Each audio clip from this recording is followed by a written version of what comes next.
एक बार की बात है, एक छोटे से गांव में लिली नाम की एक जिज्ञासु छोटी लड़की रहती थी। लिली की कल्पना शक्ति बहुत बड़ी थी और उसे अपने घर के पास के जंगलों में घूमना बहुत पसंद था।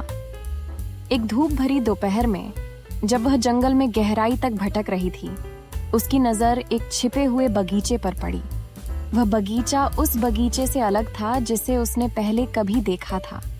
चमकीले रंग बिरंगे फूल हवा में नाच रहे थे और लताएं मुड़ मुड़कर गुप्त रास्ते बना रही थीं।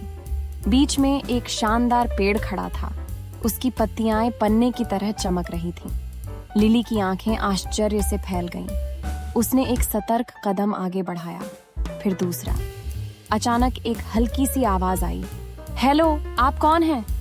लिली ने चारों ओर देखा लेकिन कोई नहीं दिखा। यहाँ नीचे, आवाज फिर गूंजी। लिली ने नीचे नजर डाली और उसे आश्चर्य हुआ। उसने एक छोटा बोलता हुआ मशरूम देखा। इसने एक आकर्षक छोटी टोपी पहनी थी और इसकी मुस्कान सबसे दोस्ताना थी। मैं लिली हूँ, उसने अभी भी आश्चर्यचकित होते हुए कहा। आप कौन हैं? मशरूम ने उत्तर दिया, मैं मंच हूँ और यह मेरा जादुई बगीचा है। क्या आप मेरे साथ इसका अन्वेषण करना चाहेंगे? लिली का दिल उत्साह से दौड़ गया। जी कहिए। घंटों तक लिली और मंच बगीचे में घूमते रहे, छिपे हुए तालाबों की खोज की, बातूनी तितलियों से मुलाकात की और शरारती गिलहरियों के साथ हंसते रहे। हर कोने में एक नया मनमोहक आश्चर्य था। जैसे ही सूरज डूबने लगा, आकाश को गुलाबी और सुनहरे रंगों में रंगते हुए मंच ने कहा, यह जाने का समय है लिली, लेकिन आप जब चाहें तब आ सकते हैं।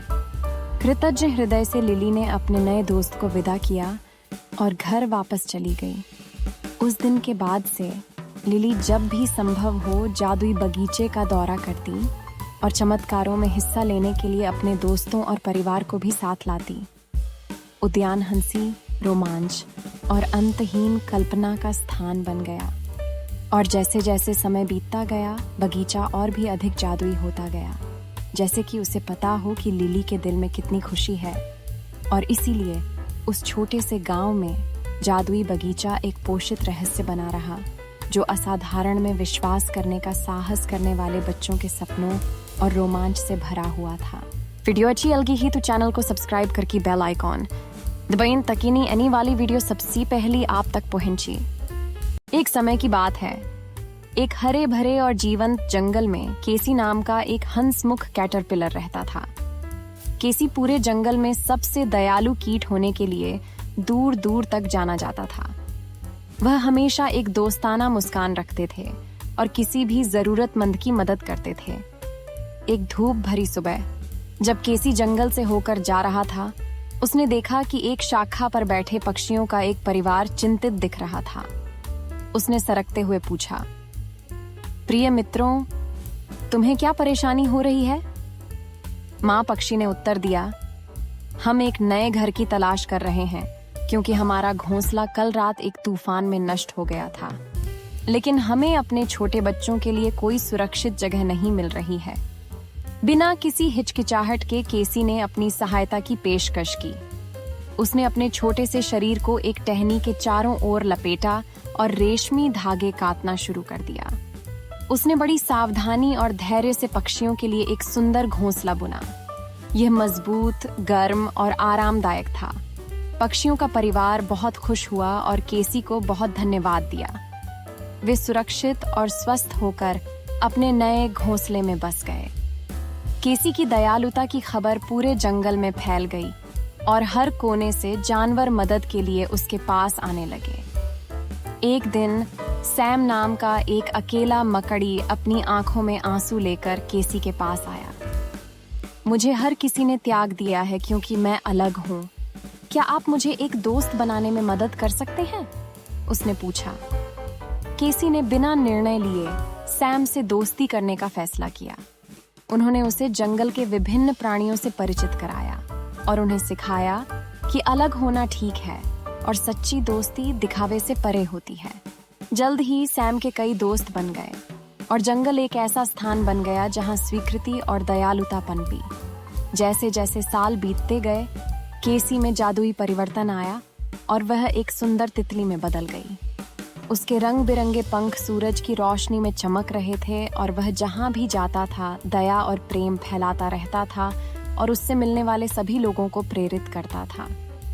इस कहानी का नैतिक यह है कि दयालुता में जीवन को बदलने और एक ऐसी दुनिया बनाने की शक्ति है जहां मतभेदों का जश्न मनाया जाता है।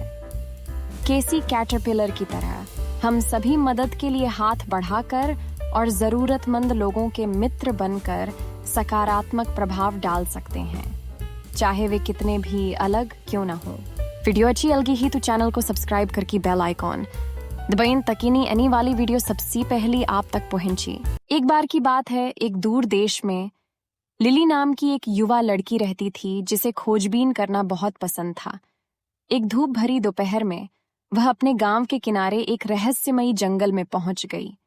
पेड़ ऊंचे और प्राचीन थे, उनकी शाखाएं एक छत्र बनाती थीं, जो आकाश को छूती हुई प्रतीत होती थीं। जैसे ही लिली ने अंदर कदम रखा, उसे हवा में झुनझुनी महसूस हुई, जैसे जंगल में कोई रहस्य छिपा हो। अचानक स्क्वीकी नाम की एक शरारती गिलहरी उत्साह से बातें करते हुए प्रकट हुई। नमस्कार छोटे मानव, आप मंत्रमुग्ध वन में प्रवेश कर चुके हैं, चीखते हुए चिल्लाया। आश्चर्य से विस्फारित आंखों से लिली ने पूछा, मंत्रमुग्ध, इसका क्या मतलब है? इसका मतलब है कि यह जंगल जादू और आश्चर्य से भरा है। क्या आप मेरे साथ साहसिक यात्रा पर जाना चाहेंगे? स्क्वीकी ने पूछा। उसकी आंखें चमक रही थीं। एक पल की झिझक के बिना लिली ने उत्सुकता से सिर हिलाया। स्क्वीकी उसे घुमावदार रास्तों से होकर बड़बड़ाते झरनों के ऊपर और आईवी के झिलमिलाते मेहराबों के नीचे ले गई। रास्ते में उन्हें बात करने वाले जानवर, मिलनसार कल्पित बौने और यहां तक कि ओलिवर नाम का एक बुद्धिमान बूढ़ा उल्लू भी मिला। ओलिवर ने धीमे स्वर में कहा, आपका स्वागत है युवा साहसी। आपके पास एक दयालु हृदय और जिज्ञासु भावना है। साथ में आप और स्क्वीकी जंगल के सबसे बड़े रहस्य को उजागर करेंगे। लिली के भीतर उत्साह उमड़ पड़ा। क्या रहस्य है बुद्धिमान उल्लू? ओलिवर ने आंख मारते हुए कहा, आह, यह तुम्हें खोजना है मेरे प्रिय। ये जंगल के बीचों बीच प्राचीन जादू से छिपा हुआ है। नए दृढ़ संकल्प के साथ लिली और स्क्वीकी ने आगे की यात्रा की। उन्हें चुनौतियों और पहेलियों का सामना करना पड़ा, जिनमें से प्रत्येक ने जंगल के मनमोहक रहस्य का एक टुकड़ा उजागर किया।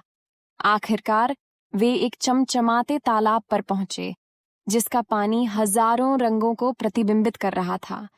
केंद्र में एक छोटे से द्वीप पर एक चमचमाता संदूक रखा हुआ था। यही है लिली, जंगल के हृदय का रहस्य, स्क्वीकी ने कहा। जैसे ही उसने संदूक खोला, लिली का दिल उत्साह से धड़कने लगा। अंदर उसे एक सुनहरी चाबी और एक नोट मिला जिसमें लिखा था, जंगल के असली जादू को खोलने के लिए आपको अपने दिल की अच्छाई और दोस्ती की ताकत पर विश्वास करना चाहिए। स्क्वीकी के साथ लिली को पता था कि उसे क्या करना है।